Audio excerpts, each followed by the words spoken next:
চাটাই চিনি কম হয়ে গেছে কিন্তু। বলেন ভাই, আমি তো আপনার বাড়ি গেলাম, বাড়ি তো পালাম না। কেন তুই আমার বাড়ি কি করতে গেছিস?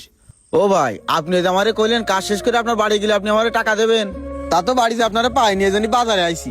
তাহলে আমারে টাকাটা দেন ভাই। এই টাকা কি আমি সবসময় পকেটে না ঘুরি নাকি? তুই বিকেল বেলা বাড়ি যাইস নে, ওই সময় দিয়ে দিবানে। ও ভাই, টাকাটা এখন লাগবে, এই জন্যই আপনার কাছে আইছি আমি। তোরে কইছি না তুই বিকেল বেলা বাড়ি যাইস না, ওই সময় দিয়ে দিবানে। কথা কানে জানা তোর, এখন যা, জ্বালাস নে। আচ্ছা ভাই, তাহলে বিকেলে দিয়ে দিন, চলে গেলাম। সময় নেই অসময় নেই টাকা চাইতে চলে এসে, এর কাজে নিয়ে জানা আমার মাথা বিক্রি করে ফেলেছি। আচ্ছা আপনি ওদিকে কথা বলেন, আমি আইসে বাকিটা দেখবা নেই। আরে ভাইগের আসতি কন, আমি তো আসি। আরে না না, কোনো সমস্যা নেই। ও ভাই, হুম, আচ্ছা তাহলে রাখলাম। এই কি হয়েছে ক? আল্লাহ ভাই মনে আছে ভুলেই গেছেন, ওই সময় বাজারে গেলাম, বাজারেতে কইলেন যে বাড়ির পরে আসতি, বাড়ি একবার এসে পাইনি, তাই এখন আবার আসলাম। এই তুই টাকা পাবি 500 টাকা, তাই বলে তুই আমার বাড়ি সকাল একবার, বিকেল একবার, দুপুরে একবার, 3 বেলা তুই আমার বাড়ি বার আসবি নাই?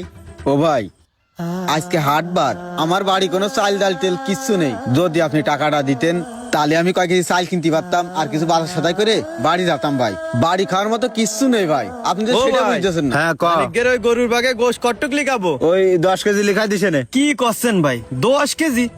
এত গোশ কি করবেন, আর একটু কম করে লিখাই। আরে না, কম করে লিখা লাগবে না। এই কয়েকদিন পরে আমার বাড়ি আত্মীয় স্বজন আসবে, আমার শ্বশুর শাশুড়ি আসবে, সেই সময় আবার ডবল করে গোশ কিনা লাগবে না। তুই ওই 10 কেজি লিখা দিছে নে। আচ্ছা ভাই, ঠিক আছে।